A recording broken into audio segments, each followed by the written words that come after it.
Hey everyone, my name is Matthew. I'm the founder and president of the board for a Rochester, New York-based nonprofit called Sobriety Sounds. We make musical instruments, recording equipment, writing space, and music education accessible to the addiction recovery community. Our long-term goal is to have a space of our own where people can access all of our resources at their own convenience. This is a very ambitious goal to say the least, so while we work towards it, we regularly bring musical instruments into addiction treatment centers for guided group jams and performances. We've also recently started doing pop-up events where we take all of the services that we want to provide at our eventual main space and make them accessible during single-day events at different locations. At these pop-up events, we have music recording stations where people can learn to do cool things like edit vocals, work with virtual instruments. People can access regular instruments, and they can attend a variety of free workshops like creative writing, music theory, and how to change instrument strings. There's also parts of the day for group jam, open mic, and we even give away a brand new guitar amp combo to one of the attendees who wins that day's free raffle. After each treatment center visit and pop-up event, we get written feedback from our attendees so that we know what people like, what they don't like so much, what they'd like to see at the next event. We're really proud to say that the feedback that we get is overwhelmingly positive. A symptom of addiction is isolation. So when someone chooses to get sober, it's imperative to have resources that don't just treat the medical side. Many existing services are very important. However, they're not meant to be fun. On the contrary, they can be very difficult.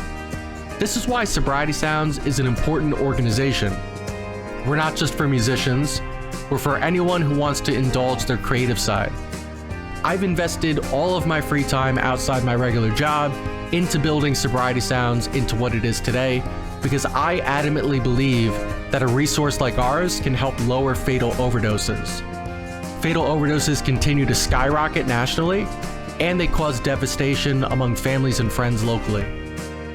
I continue to put my own money, time, and energy into building Sobriety Sounds because I know how much I could have used a resource like this when I was in early recovery.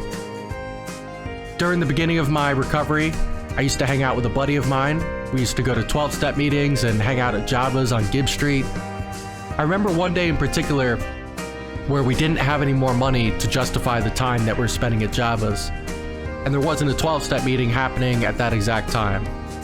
So we just drove around in this PT Cruiser aimlessly around Rochester, just keeping each other company and helping each other stay sober. It wasn't until years later that I found out he played guitar just like me.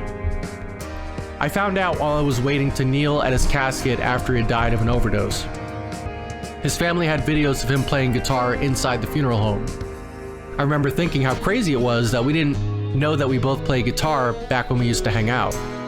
At the same time, it was understandable because the transition from active use to sobriety is inherently difficult. If we would have had a place to go to access instruments, workshops, and recording equipment, it would have made that inherently difficult process of early recovery a little easier back in the day. So one of our biggest requests is that we get a big screen TV to display lyrics and chords when we perform at our pop-up events and our treatment center visits. With all the instruments and equipment that we need to bring back and forth, we sometimes don't even have enough room as it is to bring in everything that we want to our treatment center visits. On top of that, everything that our pop-up events consist of require half a dozen trips. We need a better way to move the increasing number of instruments and equipment to and from our treatment center visits and for when we hold community events. One of the things we're actively in need of is for someone to donate a used commercial van so that we can continue to bring in our services to treatment centers and pop-up locations in Rochester. Please check out all the positive feedback that we get on our website.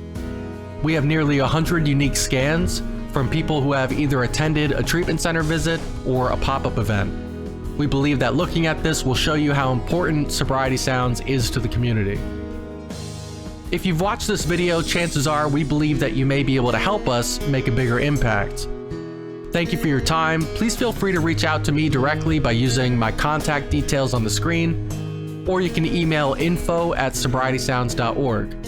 Financial donations can be made directly by going to sobrietysounds.org/donate. Thank you for your time.